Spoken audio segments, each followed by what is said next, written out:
Алдымен каналыма тіркеліп, қоңырау белгісін қоюды ұмытпаңыз. Баршаңызға сәлем. Бүгін сіздермен нәрестелердегі іш кебуі немесе колики жайлы айтпақшымын. Жалпы колики дегеніміз балалардағы физиологиялық құбылыс болып табылады. Өйткені нәресте құрсақта жатқан кезінде оның ішектері жабысып тұрады бір-біріне.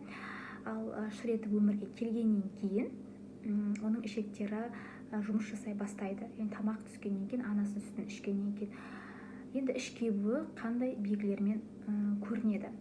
Ол бірінші нәрестенің мазасызданып жылауымен көрінеді.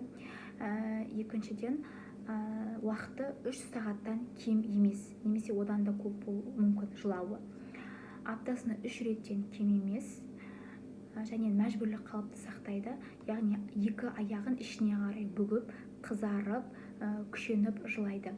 Және күнделікті бір уақытта, яғни кешкі уақытта, кешкі 6-дан кейін мазасызданады. Бұл кезде қандай көмек көрсетеміз? Біріншіден, баланы емізіп болғаннан кейін міндетті түрде вертикальный түрде көтеруіміз керек, 10-15 минуттай. Өйткені бос ауаны кекіртіп шығаруымыз керек. Екіншіден, емізу техникасын сақтауымыз керек. Ол қалай? Бала үрпіні, яғни ареоланы толық алуы керек. Яғни қара қоңыр жерді толық алуы керек. Сонда бала ауаны жұтпайтын болады.